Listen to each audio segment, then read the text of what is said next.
13ই মে বর্ধমান পূর্ব লোকসভা কেন্দ্রের ভোট গ্রহণ আর হাতে প্রচারের সময়ও খুব কম রয়েছে প্রার্থীদের।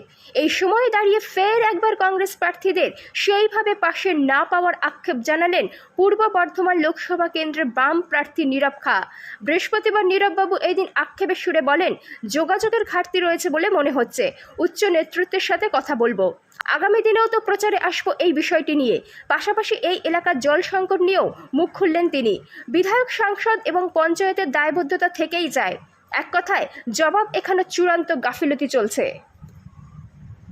প্রচারে এসেছেন আর কি বলছেন? আজকে এই অঞ্চলেই প্রচার করবো, লক্ষ্মীপুর স্টেশন সংলগ্ন এলাকাগুলোতে, এবং মানুষের কাছে তুলে ধরবো যে এই সমস্ত যে বিষয়গুলো বললেন, সেই বিষয়গুলো আমাদের নজরে থাকবে এবং এলাকার লোক আশীর্বাদ করলে আমরা অবশ্যই এগুলো নিয়ে ভাবনা চিন্তা করব, যেমন 2011-এর আগে ভাবনা চিন্তা হতো।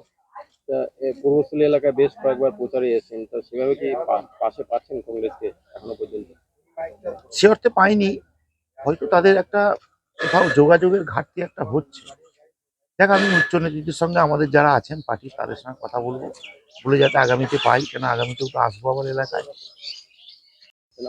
যেমন হচ্ছে গিয়ে জল স্বপ্ন প্রকল্পে 2-3 দিন হচ্ছে জল পড়েছিল লাইন দেওয়ার পরে, তারপর থেকে জল পাচ্ছেন না। কি বলবেন এই তীব্র যে গরমে জল পাচ্ছেন? প্রথম কথা হচ্ছে খুবই দুর্ভাগ্যজনক ঘটনা, এটা প্রশাসনের একটা চূড়ান্ত গাফিলতি। কারণ এলাকার বিধায়ক যিনি রয়েছেন বা যিনি সাংসদ, যদিও বা সাংসদের ঠিকানা নেই কোথায় তিনি বর্তমানে, কিন্তু তাদের একটা দায়বদ্ধতা থেকেই যায়।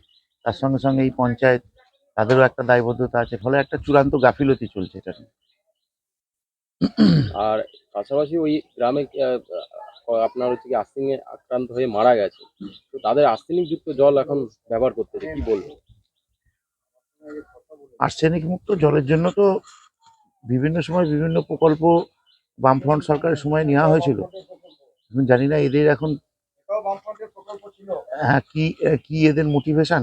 একটা সময় কিন্তু বামফ্রন্টের সময় এটা নিয়ে দীর্ঘদিন ধরে ভেবেছিল এবং এলাকার বিভিন্ন ধরনের প্রকল্প নিয়েছিল, সেগুলো কার্যকারিতাও ছিল, কিন্তু তারপর থেকে এগুলো রক্ষণাবেক্ষণ করা বা নতুন করে এগুলোর জন্য ভাবনা চিন্তা করা এসব কিছুই করে না। ফলে তার ফলস্বরূপ এটা ঘটছে, এখন মারা যাচ্ছে মানুষে।